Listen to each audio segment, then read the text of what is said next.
Welcome to BIOS Ventures. Today, we're thrilled to welcome Ian Rountree, founder and general partner, and Amee Kapadia, analyst at Cantos Ventures. Thank you both once again for joining us. You bet. Thanks for having us. Absolutely. Let's kick things off with a few brief personal intros. Ian, would you like to start? Yeah, absolutely. So I started Cantos 6 years ago, took a bit of a circuitous path to venture capital and ultimately to deep tech, including TechBio. The through line for me has always been trying to figure out how we as a species solve the biggest problems in the world. I studied political science, thinking it was through government, and then I worked for a nonprofit, thinking that that was the way you solve problems, then ended up getting really interested in social enterprise, impact-oriented businesses, thinking that if you solve problems in a cash flow positive manner, then you had the benefits of speed and scale, and maybe you made money along the way, in which case you could recycle it into the next great thing. Had always been enamored with technology, so ended up quitting a consulting job I had in the healthcare industry on the revenue cycle side of things. So I did nothing clinical. I was in patient accounts offices. It wasn't all that interesting. But quit that job 10 years ago, moved out to San Francisco, ended up joining the early team at SoFi. So my entry to tech was actually in fintech. I was ADD enough that I was interested in all these different startups and technologies and industries. And over time, started making some angel investments to learn venture capital by doing. Got lucky enough that I was able to parlay that into a small first fund, 4 million, 6 years ago. It was Cantos 1. It was a bit more general, trying to solve problems across the board, with maybe a third of it going to what came to be called deep tech. I started dabbling in bio about 4 years ago. I've done my best to get caught up to speed, and we're now investing out of our third fund, which we'll be announcing here pretty soon. All right. Well, congratulations on the upcoming raise. Amee, would love to learn a little bit more about you. Yeah, absolutely. My background is a little more boring than Ian's. I studied biomedical engineering in college, which ended up being a whole lot more on the engineering side than biology, which I absolutely loved. It really forced me to think more about bio from a very systems level perspective. So rather than understand, like the genes and the enzymes that were traditionally taught to be involved in diseases, we'd end up looking at each organ system from a very machine level perspective, which, we'd look at like the heart, for example, and you think about the inputs and the outputs and what processes go on within it, and what you can actually manipulate and regulate. And those processes themselves might involve the genes and enzymes, but it was never about rote memorization, which I really liked a lot more. In college, I ended up starting a medical device company focused on breast oncology. We were making a tissue paint, so ended up doing a lot of work with hydrogels. We worked on it for 2 years before COVID hit, got kicked out of the labs. Turns out home is not the best place to do hydrogel work, so ended up stopping that. And that's really when I started to think more about other aspects of entrepreneurship. I randomly met Chaz through a campus newsletter posting. Didn't know the first thing about venture capital, but joined ALX as a fellow my senior year of college and totally caught the TechBio bug from Chaz. If you've spent any time with Chaz, you know that that's pretty much inevitable. And I was lucky enough to meet Ian through that program. Haven't looked back since. And I think ALX was certainly lucky to have you. But before we dive much deeper into your journeys to venture, we'd love to hear, Ian, especially as the founder, your thoughts on Cantos. We'd love a brief intro. Yeah, so it really is an extension of that simple task of trying to solve the biggest problems in the world. We think that the highest leverage application of our resources is to back highly technical founders solving problems in the real world. We embrace the term deep tech because it generally means something today and describes loosely what we do, though within that, we think in terms of specialties. And there are sort of three for us. There's climate tech, TechBio, and aerospace. That last bucket technically would cover robotics and next generation computing as well. Obviously, there's some interplay between those three areas. And within those buckets, we have a lot of opinions. But what we try and do is be the first money in a brand new startup we will embrace a lot of technical risk. We try to counterbalance that with a minimization of market risk. So most of the things that we invest in today fall into one of two categories. In hardware, it's usually making commodities cheaper and often greener. And on the bio side, it's improving the standard of care. We know if you do one of those two things, you can sell the product, and that makes us confident in taking more technical risk, maybe enduring longer time frames than some other investors might tolerate. And we like to say that we have these twin goals that very much go hand in hand, that when we make an investment, often at pre-seed, sometimes at seed, we want to underwrite to the potential, if low probability, of 100x return on that investment in the fund's lifetime, but more importantly, on benefiting billions of lives in our lifetimes. Because that's really why we're here at the end of the day. I maybe lived with this pathological focus on mortality. I lost my father when I was young, and have sort of always asked myself what I want to be true when I'm on my way out of this world, and maybe call it delusions of grandeur, or might say associated grandeur, because I just want to be along for the ride. I don't think I'm the hero of the story. Cantos is really an embodiment of that, of those aims. And it sounds like part of your mission in terms of wanting to impact these big problems, viewing that almost as your North Star, as you explored what's the best way to make that happen and eventually came to Cantos. It sounds like you found your path, and I suspect the entrepreneurs you back are always excited to hear that you're viewing their potential as 100x, even in the life cycle of the fund. So yeah, they might argue that it's greater than that, but that's our minimum bar we have to clear. No, it's a good starting point.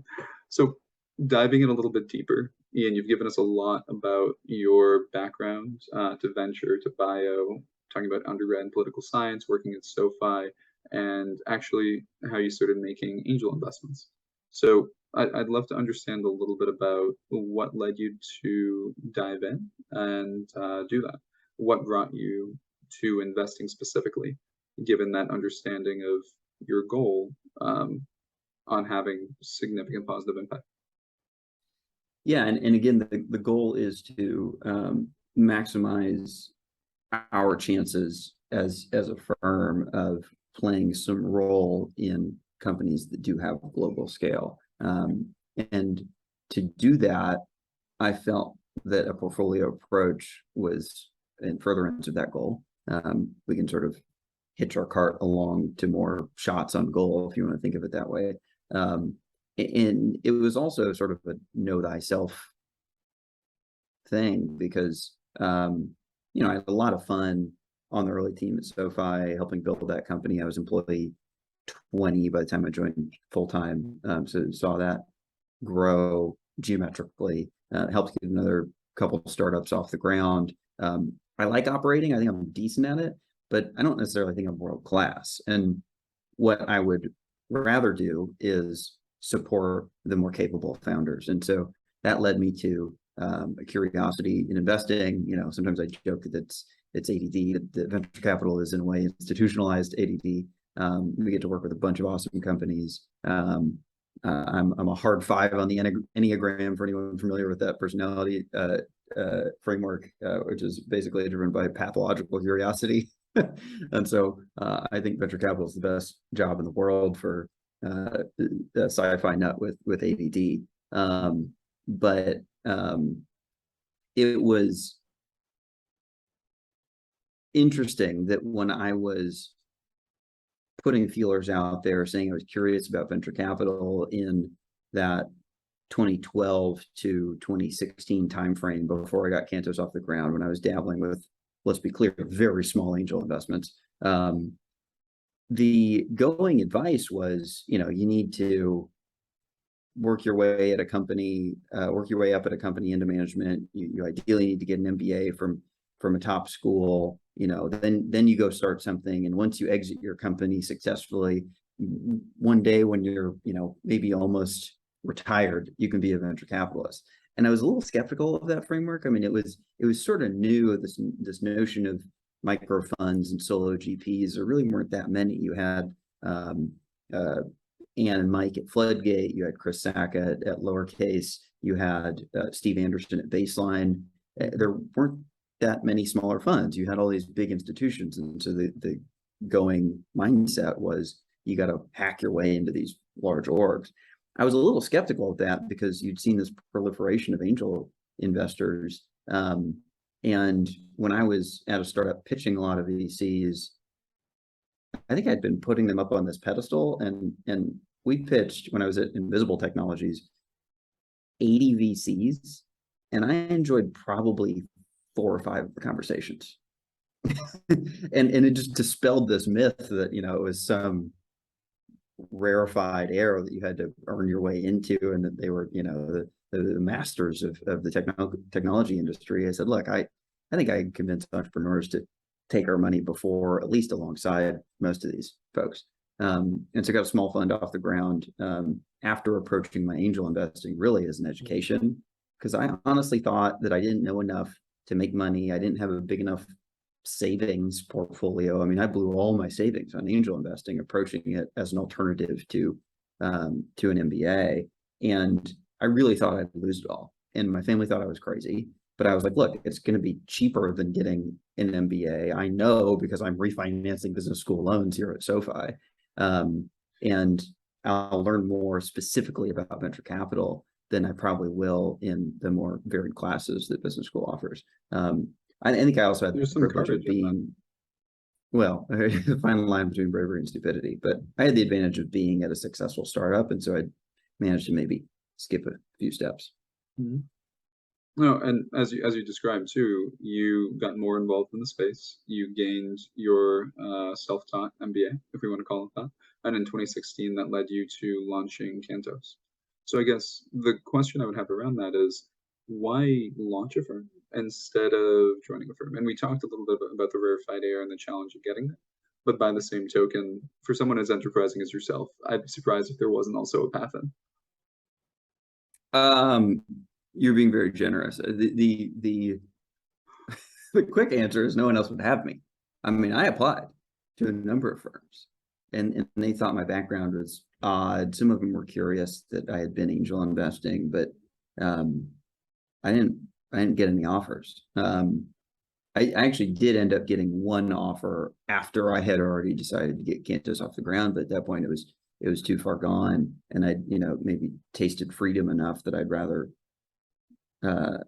be a master of my own destiny with a tiny little fund rather than join a larger operation. It's certainly the road less traveled. It's more difficult. It is does not remunerate as well in the near or even medium term. But it's what I wanted to do. A bit of that operating that you talked about, the ADD from being on the venture side, and you also get to do a little bit of the entrepreneurship as well. Certainly, yeah. I do think that people who start their own venture firms don't get enough credit because they are entrepreneurs themselves, but I don't want to take glory away from the operator entrepreneurs.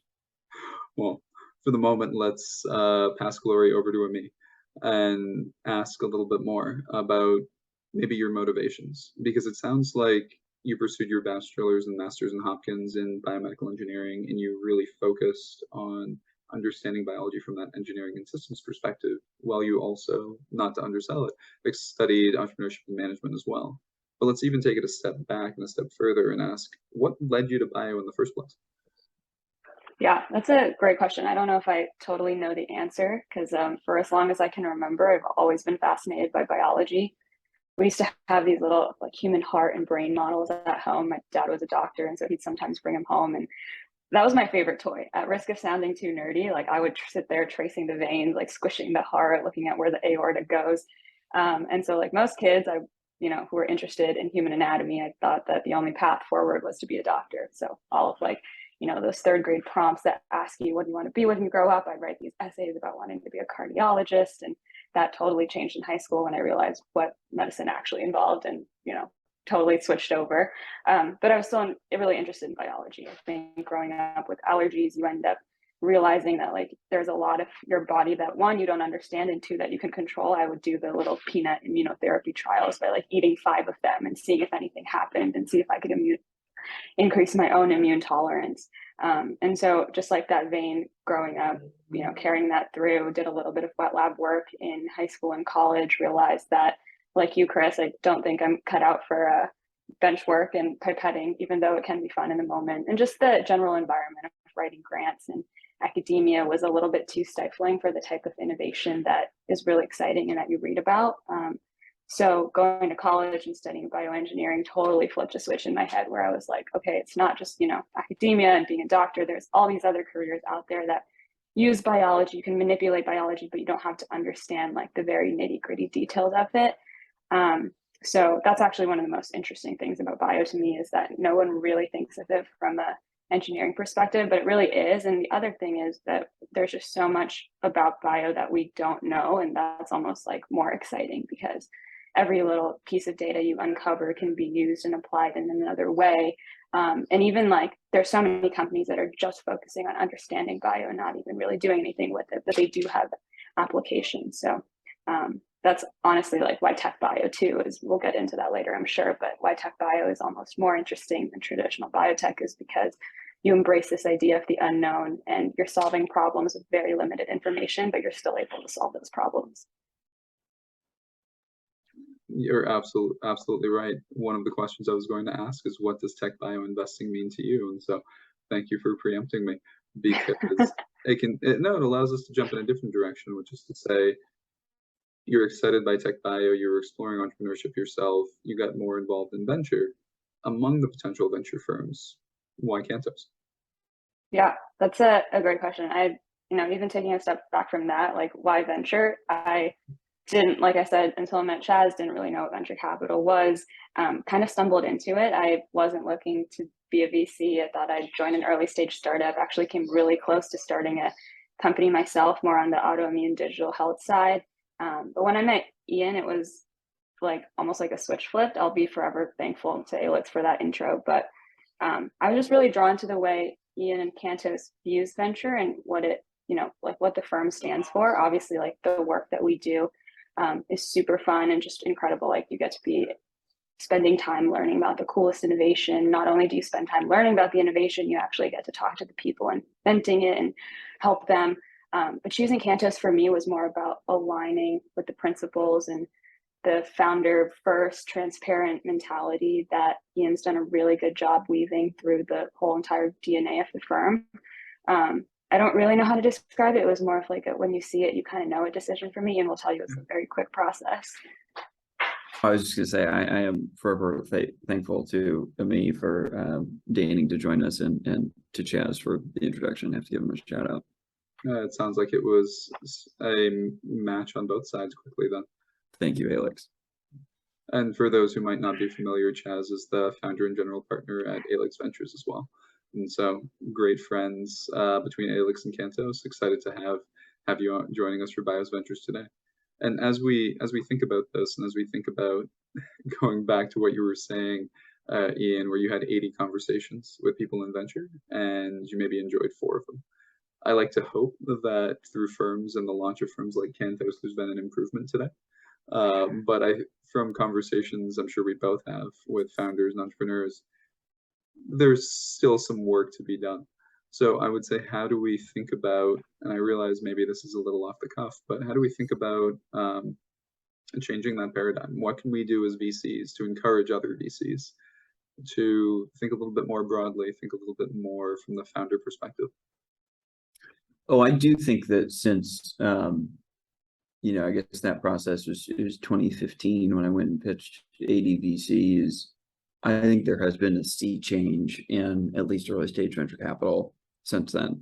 The founder first mentality has really taken over. We've seen that, you don't need to have onerous terms and control provisions and, fire founders and bring in gray-haired executives at the first sign of distress to have incredible returns. I mean, the mindset has completely changed. And public forums where these things used to sort of happen in in a back room unless you happen to know someone that, you know, a VC had been nefarious to, you wouldn't know that you might be entering a deal with the devil. And so forums like Y Combinator's Bookface, like Twitter, where everybody knows almost instantaneously if a venture capitalist has been bad to a founder, has really flipped the power dynamics.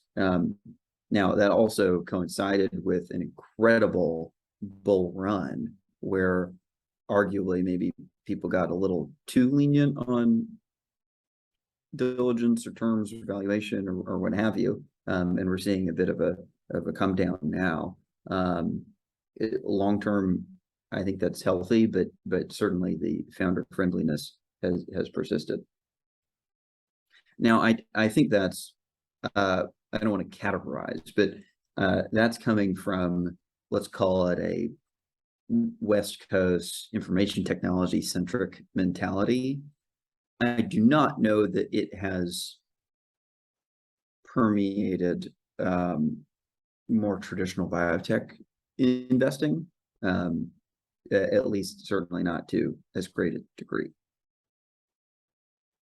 I think I'd second that. There are definitely some positive movements, and I mean, I'd be curious your thoughts as well. But I think across the board, there's always room to improve.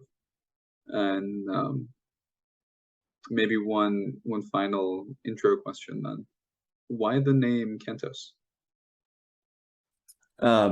So I think of it as cantos, as in typically the stanzas of epic poetry, or sometimes a collection of poems, both because we are compiling at Cantos a collection of stories, and I very much think of the entrepreneurial journey as the modern day epic tale. And we are all drawn to things that are greater than ourselves. We want to accomplish things together, be part of a team, belong, and hopefully move the world forward.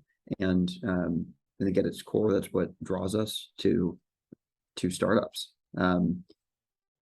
There's sort of a double meaning, because my favorite science fiction series is Dan Simmons' Hyperion Cantos. A little nod to that, but it's primarily the former.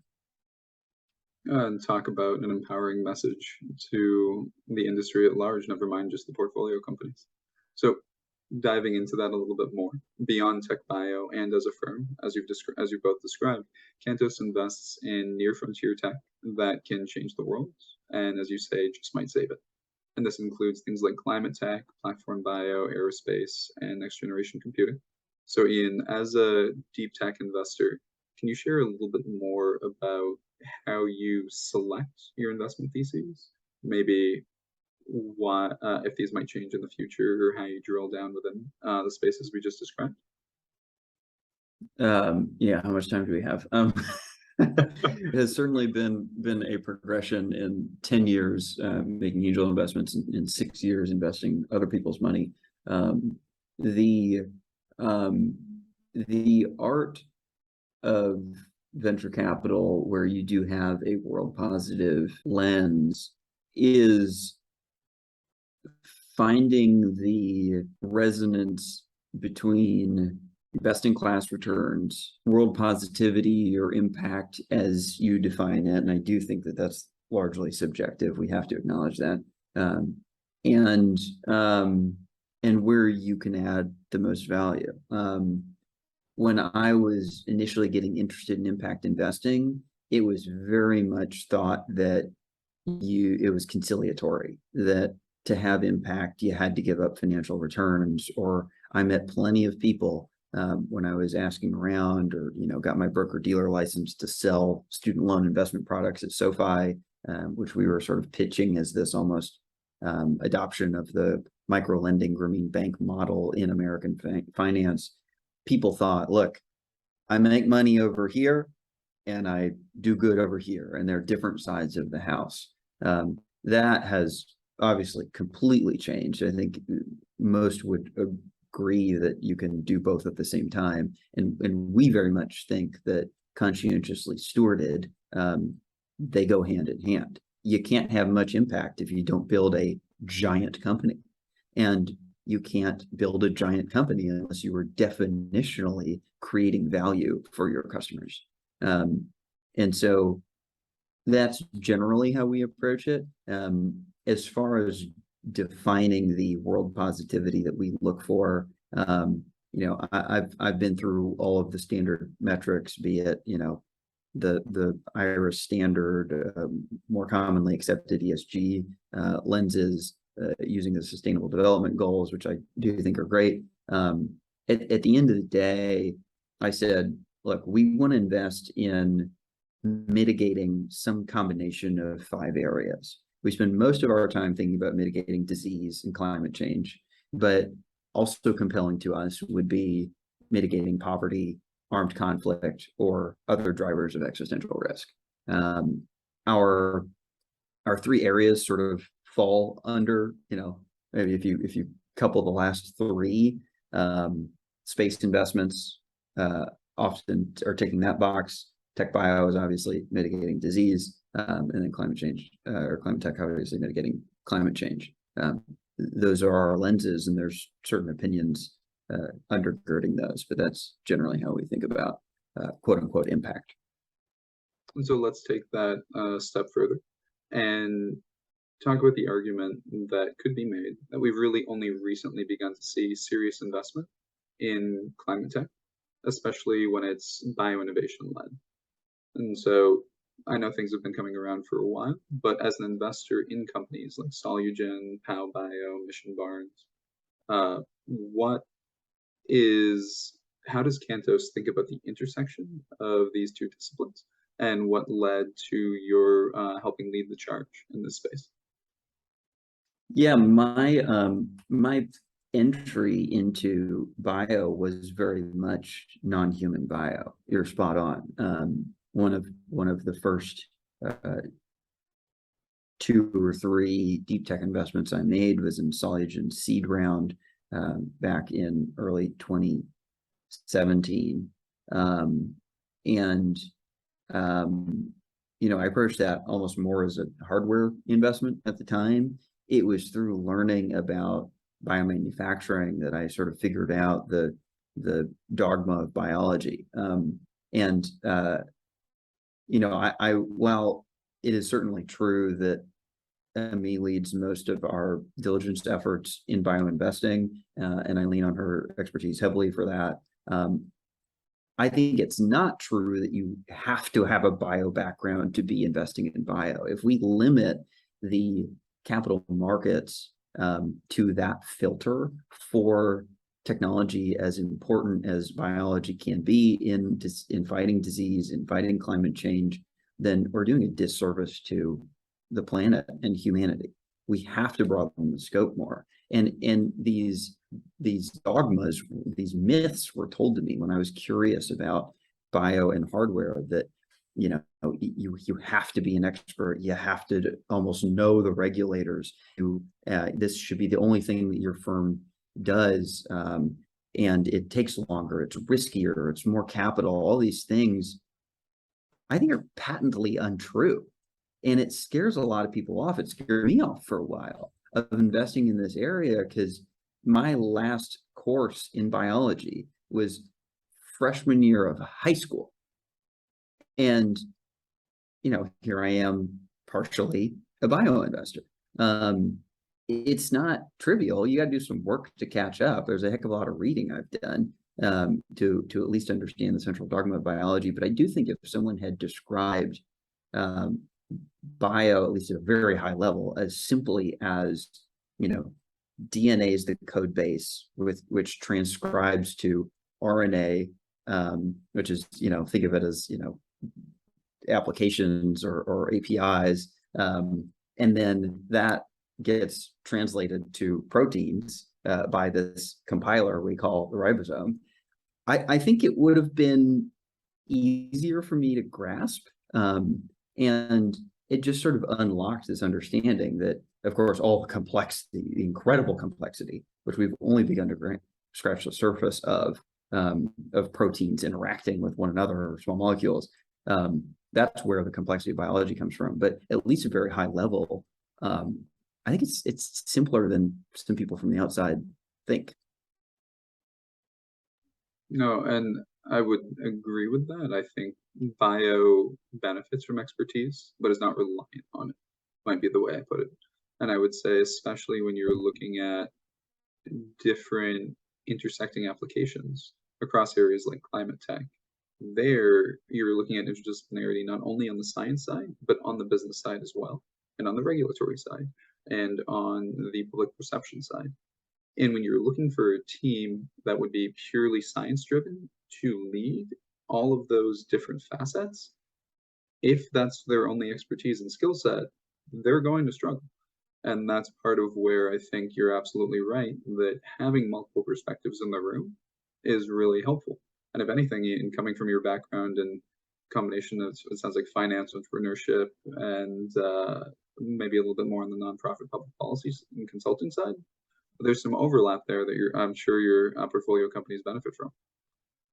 Yeah, absolutely. I think that look, the reliance on science is probably stems from the classic biotech investing framework, which is, this audience knows you've got some PI probably who has a therapeutic hypothesis, and they have a candidate, maybe two or three, and the entire company is based on a couple programs getting ushered through this very defined regulatory framework, where that the light of the tunnel is a very known amount, because how many patients have this indication, roughly how much you might get reimbursed for, and so that regulatory certainty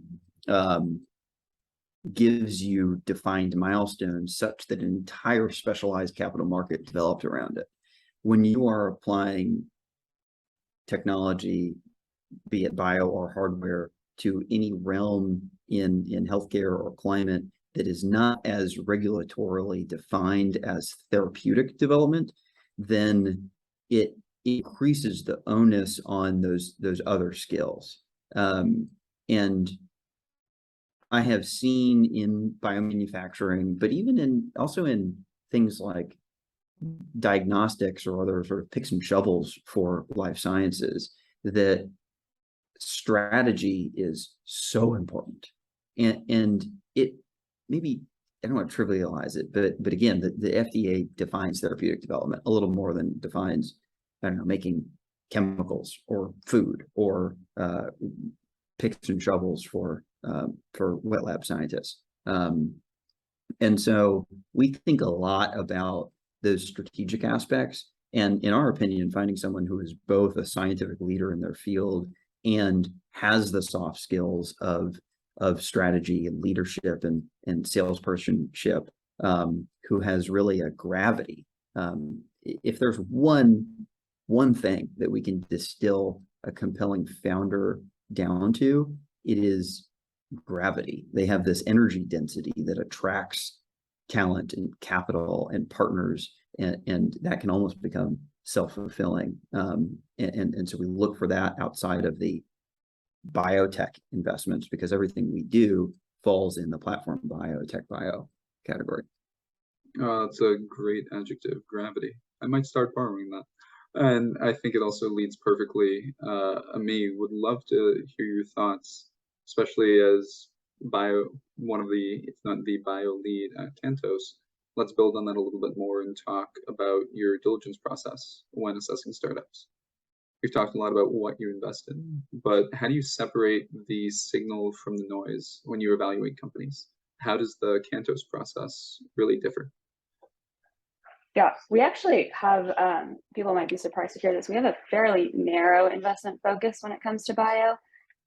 We tend to gravitate towards companies with strong wet lab and dry lab component as opposed to one or the other. And that means we don't invest in pure software like Benchling or Latch, for example. And we also don't invest in pure asset-led biotech where, like Ian mentioned, it's like a PI who has been working on this chemistry for a while and has this hypothesis that they test. Most of our companies, if not all of them, have a very strong computational platform that's kind of driving a lot of that asset development. And that kind of ties into the deep tech focus where we invest in hardware and hard tech. So we actually self-select out of a lot of bio, including healthcare, health tech, even some of biotech. In terms of domain expertise, I almost, echoing Ian's thoughts from earlier, I think it's sometimes helpful to not be a domain expert in everything, almost because it helps you separate what's like the really cool biology, like the DNA origami and the folding, and maybe this other way of doing the DNA encoded library screening that seems really cool to a scientist. And sometimes I have to tell myself that like it's not a fundamental technological shift, like it's not changing the way we actually do a process. It's just making something maybe more efficient, or maybe you use one less reagent. So that those applications that seem really cool from a scientific perspective don't always have the biggest market impact, whereas sometimes we'll see things that are, they very unsexy science, not very cool, but they're like the big market opportunity things, the things that you want to be investing in, and the things, that ultimately will reach our goal of helping the most patients. So the lack of, being laser focused in one field or having a PhD in one specific area of biology helps you realize that some of the science might not be like the most cutting edge, but it's the one that's going to have the most impact.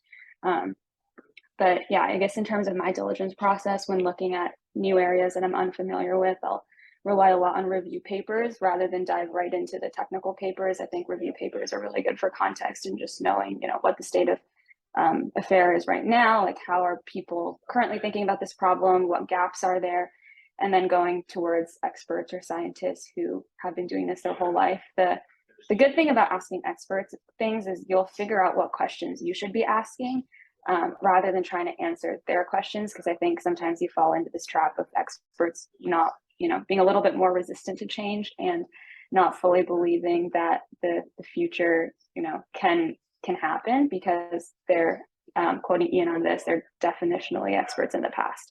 And so you have to be a little bit wary of that, but they're really great for pointing out, loopholes.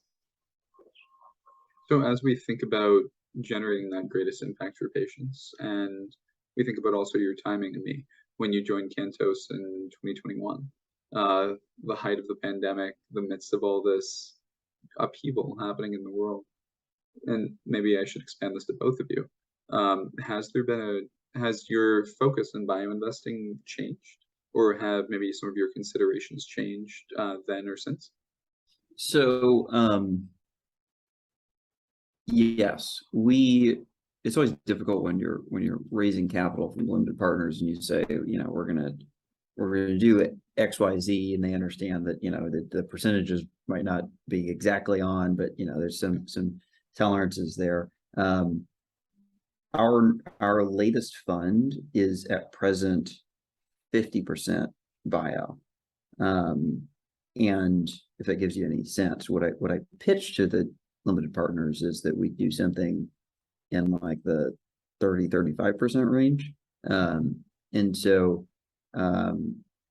we've sort of just been following what we think are the most interesting things out there. And then that's how I got to bio in the first place. It really did. It sort of was this consilience of, on one side, as I described, initially getting into non-human biomanufacturing through investments like Soligen and Visalis and Pal Bio and Curico and Debut Bio,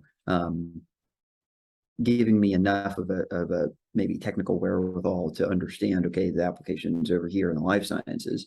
But it was also an extension of looking deeply into the state of machine learning and asking myself, what are the most interesting applications, given the universe of industries? What are the most interesting applications of AI? And everybody was talking about self-driving cars and sort of voice assistants at the time. And I was like, I don't know. I think it's actually more profound over here in the life sciences and in accelerating drug discovery. And so that was really my initial curiosity. And I had a couple friends, mutual friends, who had gotten there maybe a couple years before I did, Zav Dar and Nan Lee. Like I was very much picking their brain at the time, they being more machine learning experts that I was trying to learn from. And all of us sort of ended up concluding the most interesting application was in drug discovery. And so those are sort of the twin vectors that had us begin investing in AI drug discovery platform bio writ large. And yeah, today it's 50% of what we do. And Amee, I just want to make sure, I mean, you joined during the pandemic. How has this influenced your mindset? Yeah, I can't say I know much about like what the breakdown was before, but I know that the pandemic, at least in general, for all firms, I think a lot more people think about investing in bio now, like all the way from RNA delivery to just like scale up of gene therapies. All of these things are starting to become much more common for generalist firms or specialist firms, for just, random entrepreneurs. And that's been really exciting to see for me, just that like there's this democratization of biotech that suddenly is like so important to daily life. And we're finally realizing that it's just as cool as these flying car companies. So I can't say that like I'm gonna say cool personally. Oh, for sure. Yeah, I was gonna say. I can't say that I've noticed a shift in terms of what like focus areas there are, but I've definitely started to see a lot more people from different backgrounds get excited about starting companies. And some of that has to do with founder-led bio and how you don't necessarily need to be a PhD student or even, an industry expert to start a bio company. You can have people who are partnering with those types of people or have been at, like Recursion, for example, for a couple of years, see how they do things and see how there's like one process that they can probably do better and start a whole new generation of companies from. So that new biotech, TechBio diaspora has been cool to see and emerge from the pandemic. And speaking of founder first and founder friendly, I'd love to hear your thoughts on the best ways and recommendations for founders to reach out to Cantos. Yeah, we're everywhere. I'd say Twitter and email is probably the quickest for getting in touch with us. I would add that the more information you can give us, the quicker we'll be able to tell whether or not we would be good fits for one another. And it's just a lot of potential time that we can save for the founders if we know what they're working on, since we do have a very narrow investment thesis, or I guess narrower than you would expect. And the other thing that I would want to tell founders is that it's never too early to start talking to us. We'd rather get to know you before you start actively fundraising. So one, we can support you through that process because it's really hard. But two, there's rarely a such thing as too early for pre-seed, and Cantos likes to be the earliest to the early. Ian, anything to add on that? Amee's spot on. The earlier the better, in our opinion. We would rather, invest whatever you need to leave your postdoc and maybe lease a couple benches at some shared wet lab space, and keep tinkering outside of, maybe risking your core IP with a tech transfer conversation, although we've had plenty of those too. Then sort of wait for you to feel you have things buttoned up enough to talk to us. Heck, there's been times we've invested and we've introduced an entrepreneur to their company counsel, someone at a firm that is not the one we use that we like, and we love doing that, thinking through who your co-founder might be. It's totally fine. We would be happy investing $150K as the first money you ever raise, as almost like an angel round ahead of a pre-seed round. The bar certainly goes up once you get to the point you think maybe you need $5 to $10 million and you're doing a big seed round. We've participated in plenty of those, but it's really not our wheelhouse. Don't feel like you need to have things too buttoned up before you reach out to us. No, it's a great message, and I think encouraging also for the people out there who are early and trying to figure out how do they explore launching a new technology. Not enough, I don't think enough firms are willing to take that risk. It's exciting that Cantos is. And so let's pivot slightly then and talk about now maybe being less risky and talking about what being a good portfolio partner to your companies means to you, or being a good venture partner to your portfolio companies, better said, means to you.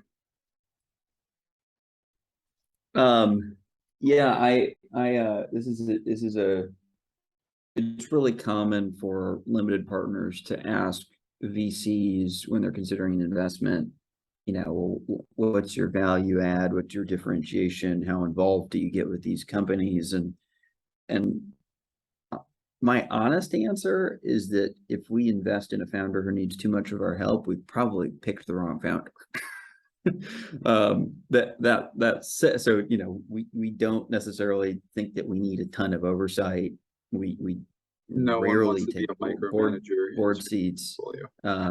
We're talking to the founders on a regular basis, but we're not necessarily trying to control them. We're sort of saying, hey, let's be your thought partner. Let's help you think through strategy. I'm considering hiring this role, but I'm not really sure in what sequence do I hire them or the person under them or vice versa, or considering where I'm going to base the company, whether or not we're going to be in person or remote, all of those things. We love being a thought partner and have some opinions, at least because we've seen the story a few times before, or maybe we can just put you in touch with another founder in the portfolio who's gone through the same thing recently. That tends to be more where we get involved than trying to dictate the founder how they should run their company, because they always know more about their company and their industry than we do. That said, very recently, last week, in fact, we brought on a full-time talent partner. Natalie is a senior technical recruiter, had spent 4 years in the relativity space, was at Hyperloop before that.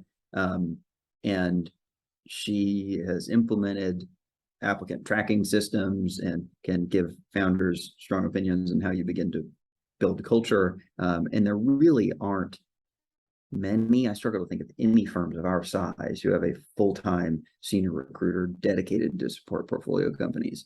And that was a very concerted decision we made, because we felt like between me, Amee, my hard tech analyst, Andrew, on the investing side, we sort of have it covered. The default for most firms would be to beef up the investing team further, but I thought we could differentiate more and really help our founders in the most critical area, which is building their team in their early days with the dedicated resource. And so we've really made an investment in that, and are super excited to have Natalie on board. It's also a perfect jumping point, because as we think about, especially Ian, you're talking about getting involved, and me helping an academic spin out of university and explore their idea by renting a few benches. The life cycle of life science and tech bio and healthcare companies in particular is incredibly long. And in tech bio especially, building interdisciplinary teams and cultures from those early stages can really be critical, especially in a place where business models aren't set, where you're generating knowledge and not necessarily assets at the earliest stages. And so, how do you think about supporting such interdisciplinary teams and helping founders build long-lasting company cultures at Cantos?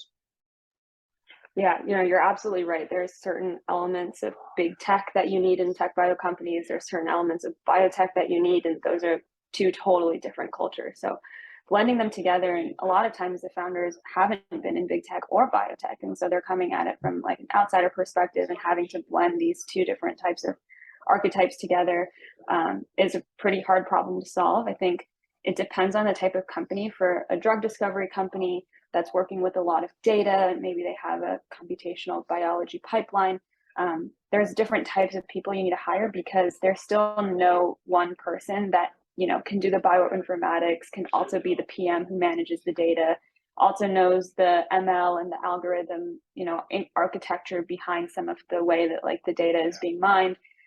You'll almost never find someone who can do all three well, and you kind of don't want to, because you need to build a team around that. And so one thing I think that could be important for early stage companies is to start thinking about what are the different types of talent you need for each platform or component of the business, and then kind of being strategic and hiring them pretty early, because I think that one of the biggest problems in bio is that we have all this data. It's all black, dark data, because we weren't really good about labeling it up front. We weren't good about organizing it and acting like it's a product in and of itself. And so before losing that data, since that is kind of the edge of a lot of these platform companies.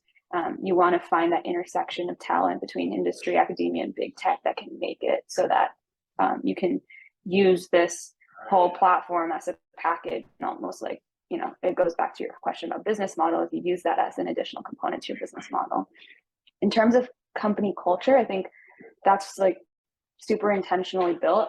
One example that I like to go back on is Sixfold they're working on RNA delivery in the UK. They've done a really incredible job of hiring a very diverse group of people. And part of that is just because they lead by representation, right? So they are majority female in terms of their board and their leadership. And that's really attracted a lot of diverse hires for the team. And they're very intentional about I think they have like Thirsty Thursdays where they all go to a pub after work on Thursday, and pancake breakfast like every month or so to foster that team culture. You'd be surprised that things like that just add a lot of value to the people who are working there. There is, in hardware and deep tech, there's a big benefit of working in person. We've seen that, you can do remote, but it definitely requires more thought and more diligence around it. I think if you have a wet lab and dry lab team, often people are like, the dry lab part can be remote, but you want them to be interacting with the people on the bench. You want them to be feeding their models into actual experimentation. And so that's a lot of that diffusion kind of happens when you're all in person together, and there's nothing that you can really pinpoint to make it work remotely. You just kind of have to be in the same place. And so that's something that we're becoming a little bit more serious about as well. And as you said, Ian, with the hire of Natalie, you're getting more involved in helping companies do this actively. And so anything you might want to add on top? No, Amee's spot on. I would just add emphasis that there is, as often in biological cascades, there's sort of this gradient that applies a higher weight to your early employees, not just because you're typically getting them more equity in the vesting package, but because they will disproportionately define the future culture of your company. And so those early hires, no pressure or anything, are going to be the most important you ever make as an entrepreneur. And yet you're doing all of that yourself. You don't have any support on that. Maybe you haven't even run a company before, if you've come out of your PhD, for instance, and you don't get help until later, but it's actually the early employees that matter more, where arguably you need more help.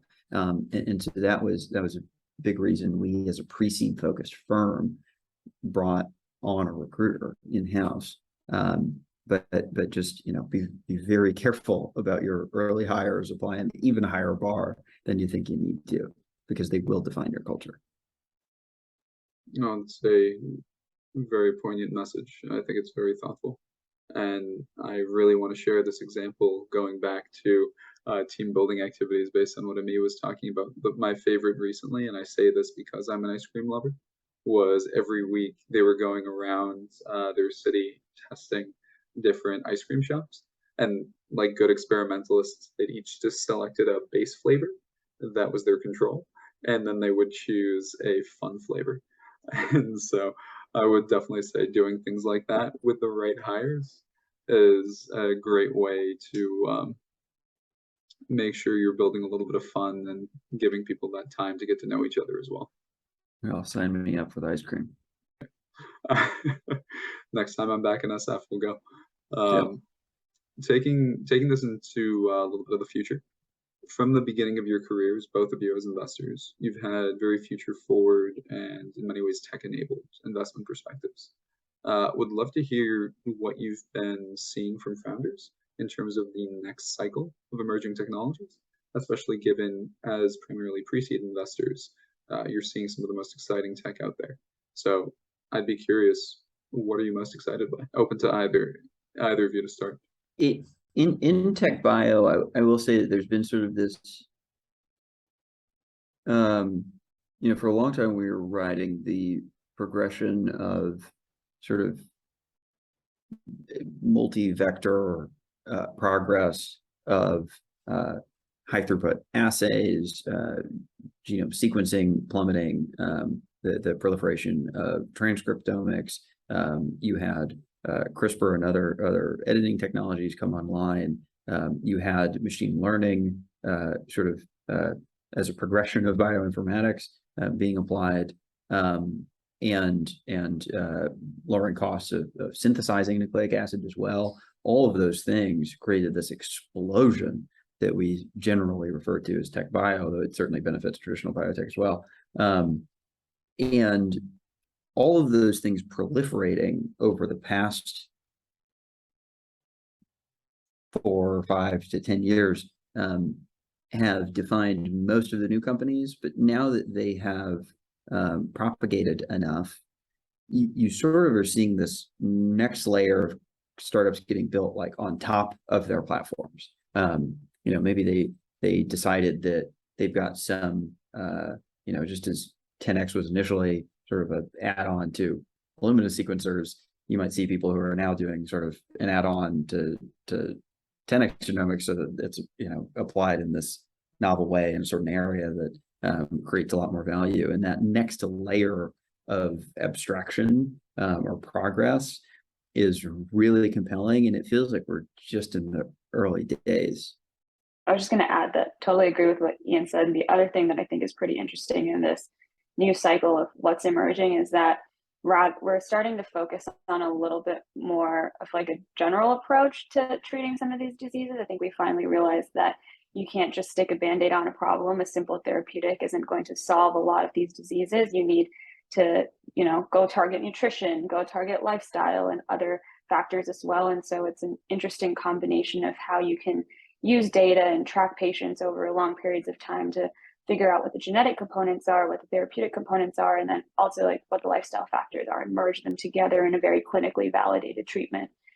Previously, I think a lot of those more holistic approaches have been written off as snake oil. And so now with like the rigorous clinical studies and more of a data-driven approach, it's starting to come together more. And I'm excited about that because I think that way we can solve some chronic illnesses, some acute illnesses as well, but chronic especially, where currently there is no actual treatment because we're not addressing root causes. And as we think about that shift to addressing root causes, even as we just look at TechBio today, and as we talked about briefly, business models are changing. And so innovation at times, it almost feels like can be ahead of the market as we talk about that commoditization and access of healthcare and shift from reactive to proactive. So how do you think about go-to-market strategies and company journeys for this next wave of TechBio startups?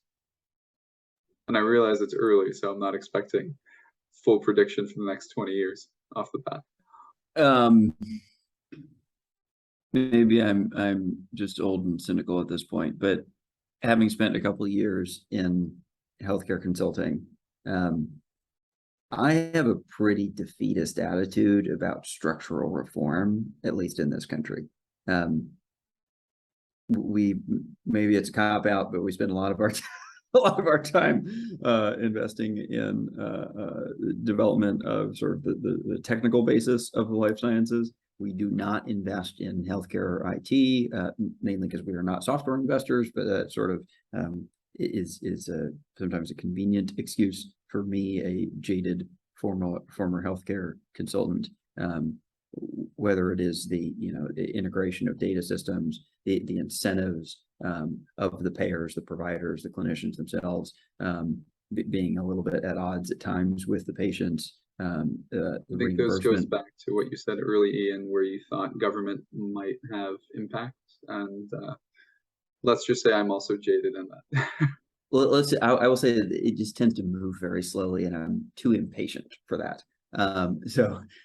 We do not have, we're not going to underwrite as fiduciaries to our limited partners regulatory change. We do believe that incredible cost savings, treatment of indications where maybe we thought they were incurable, all of the patient outcomes we think will be benefited by investing in the technology. We'll leave it to our regulators to determine more structural changes. But that how that plays with business model change, I think is a really interesting question. The typical model of a biotech or TechBio startup working with big pharma companies, this is just a hunch, but I sort of think we're going to see an evolution there, and I don't know if it's a continuation of the trend where big pharmas reduce their R&D budgets because they're effectively outsourcing that by a partnership or acquisition to smaller biotechs. My hunch is there's some sort of change that happens there, and I won't say that it is going to be the startups taking all the power from big biotechs, but that shift of power is very intriguing to me. The cool thing about TechBio companies is that there's so many aspects to their platform and what they can offer, that they have almost multiple business models in one. And at least at the early stages when we're seeing these companies, they don't even have an indication strategy by now. It's often up to the founders to figure out how they can maybe partner a specific part of the data package, license that out, or screen some of pharma's components, and then also work on their own internal asset development, because ultimately with all of biotech, that's where you're only making money if you're marketing the right drugs and you're marketing your own drugs. So just the layering of TechBio companies and platform companies in general makes it so that there's a lot more potential for business model innovation, but I don't know if I necessarily know what that's going to look like.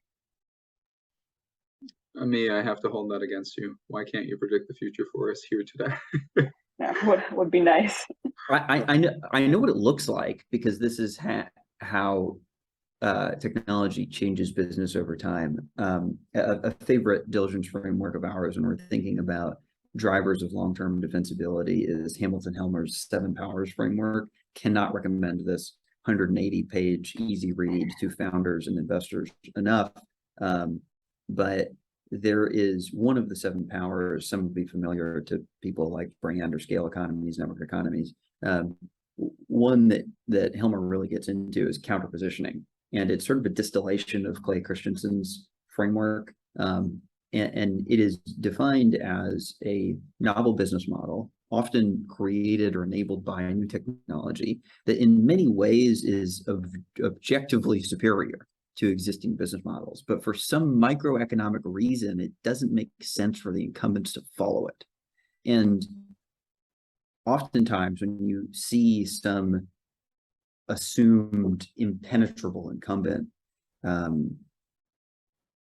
dethroned, it is because it's not because oh, they're big and sluggish and stupid and they just don't move as fast as smart young founders. I don't think that's giving enough credit to the people that run these incredibly important, profitable organizations.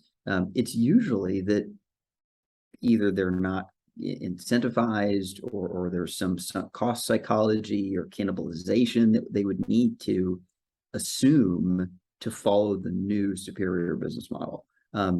And we've seen that time and time again in information technology, and it's happening in other areas. And I know it will come in bio. I just don't know what it's going to look like exactly, but there's going to be some new business model that makes more sense that the incumbents aren't incentivized to pursue. And so we're always looking for that counter positioning created by new technology, because we think at the end of the day, incentives are one of the most powerful drivers of moats beyond the sort of obvious ones. I'm going to dive into that a little bit deeper, Ian, because as you were talking about, we're seeing a lot of M&A on the biopharma side, especially. And obviously we can expand this into other areas, but as we push these very capital intensive businesses forward, and even in TechBio, where there is a greater capital efficiency, it's still capital intensive. Oftentimes investors, founders even, rightly or wrongly, but I think it's fair, are looking for some sort of return for all of their time and effort. Being a founder, starting a company is easily one of the most intensive intensive things you can subject yourself to, and I'm going to use that phrase intentionally. And so I love the optimism, and I think I agree with you. We are starting to see a shift to a degree in leverage, but at the same time, as you point out, we're also seeing in many ways a consistency or even maybe an increase in terms of acquisition, especially around novel modality areas. So as we think about a change of the titans instead of a clash of the titans, do you think we're going to see new companies rise up, or do you think we're going to see large companies rise but get acquired by the giants, and then eventually that changes perspectives enough that we see a shift? Obviously, we can't make predictions, but I guess I'm curious your thoughts. What makes the unseating, I think, less probable in biotech is that the capital structure is such that the big pharma companies you can sort of look at as capital allocators at this point, and they have these incredible scale economies just around sheer volume of capital. And for a startup to be able to compound enough that they have an advantage against big pharma in terms of capital is going to take a very long time, and you need to have some unusually profitable new entrant to be able to unseat them in that way. It would almost be like if in information technology, the new startups not only had to beat on product, but had to beat the cash reserves that the FANG companies have. And so I think that's just at least an additional friction in life sciences, such that I think the prediction was made on your podcast with Zaben and Nan, where Zav said, his prediction is that in, I don't know if it was 20 or 30 years, the top 10 pharma is going to look totally different. My gut says, yeah, I believe that, but there's this additional friction of just the sheer volume of capital that you have to overcome. Well, we can keep our fingers crossed and keep watching. But as we think about the future, would love to hear from you both what's coming next for Cantos. Oh, I guess I probably have to take that one. You will see us announce our latest fund here in the next couple months. We're excited to make that public, and we've upsized things a little bit. Though our focus has continued the same, predominantly at pre-seed, and we're just going to keep investing in these three relatively broad areas of climate tech, TechBio, and aerospace. Maybe some new incredible field that we don't even can't even imagine pops up in the next few years, and hopefully you just see more of the same from us. Maybe we get to a slightly larger scale, but I do think that falling into this temptation of growing assets leads to scope creep in venture capital, and at a certain point you grow assets enough that you're no longer really incentivized to spend most of your time at pre-seed in those earliest stages that we love, or we think we can be the highest leverage. And my goal is that Cantos never faces that conundrum, even if it means constricting the amount of capital we have under management. So you all in the audience can hold me to that, but how we do that might evolve, and I hope it does over the coming years. We talked about Y Combinator. Would love to see a Cantos-led version of a biospecific accelerator someday, especially at the pre-seed. But again, just projecting for the future. Who knows what'll happen. In terms of Amee, your side, as we come to a close, would love to ask a few rapid-fire questions just to cap things off. And Amee, especially given your journey to venture, do you have any advice for those earlier in their careers and seeking to get into the space? Yeah, I actually think so. Patrick Malone has a Twitter thread that probably everyone watching this podcast has seen by now, and now podcast episode on this very topic that sums up the pivot from academia and medicine into venture way better than I ever could. But from my perspective, like what really helped me is just be curious, stay on top of the innovation. The bio community and venture in general, the community is surprisingly small and very easily accessible. So it's really easy to go chat with other founders, with other investors, go to events if you live in a city like San Francisco or Boston where things are constantly happening. Just embed yourself into the community and start talking to people, figure out what's happening, get involved. It's shockingly easy since it's all just very open. And it's also just really fun. You end up learning so much and meeting so many cool people that it kind of just becomes an extension of your life. Great message. Ian, with the rise of interdisciplinary near frontier tech, do you have any advice for those seeking to begin investing in companies at the intersection of technical disciplines? Or maybe even if they're courageous, launching their own firms? I don't think there's any replacement for just doing it. And nowadays you can start with smaller amounts. It used to be that you had to be a millionaire to begin doing it. It's patently untrue. I can tell you that I started angel investing with a lot less money. I joke that it was cherub investing, and might require the entrepreneur understanding that accreditation is followed in spirit, if not in letter. But certainly consult an attorney before doing that yourself.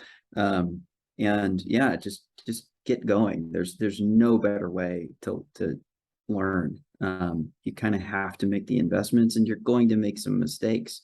And so keep the investments as small as possible so that you can get more shots on goal and more opportunities to learn. And we've talked a lot about the professional today, but let's chat at least briefly about the personal. How do you guys like to spend your free time? Amee? I've been doing a lot more writing recently, not venture related at all, not professional, mostly just personal essays where I either do some sort of reflection or philosophy. I think it's fun to be creative with it. There's a part of me that has always wanted to be a songwriter. I've tried a couple of times. I never can come up with the right melody. It's always just random words. And so now I started doing that more in like a writing sense where I just, forget about how this could possibly be a song and mostly just try to capture certain emotions or feelings about certain things. So that's been super fun. I really like cooking, more fun with friends, obviously, and never pass up a weekend spikeball game. Well, I definitely want to share some recipes, and one day hope to see a book, the compilation of Amee's thoughts. Oh gosh, I don't know if that's gonna happen. What about you, Ian? I am, if I'm not working, I am with my wife and our cat if we're at home. But as much as we love San Francisco, on the weekends, you can usually find us hiking trails or biking up in Marin. We just absolutely love the Bay Area and love being outside. Good thoughts both. Any other closing thoughts, shameless plugs, anything you'd like to share with the audience before we wrap up? I'll give a shout out for our podcast, Near Frontier. You can find that at nearfrontier.com. Amee is our producer there. She gets to practice her sound editing skills. And we interview founders in TechBio, deep tech more broadly. Again, nearfrontier.com. And you can find us at Cantos or under our names on Twitter. Our DMs are open. Thank you both, Amee and Ian, for an absolutely fantastic episode. Very grateful for your time and look forward to continuing the conversation with Cantos and how we can move innovation forward generally. Thank you again. Thank you so much, Chris.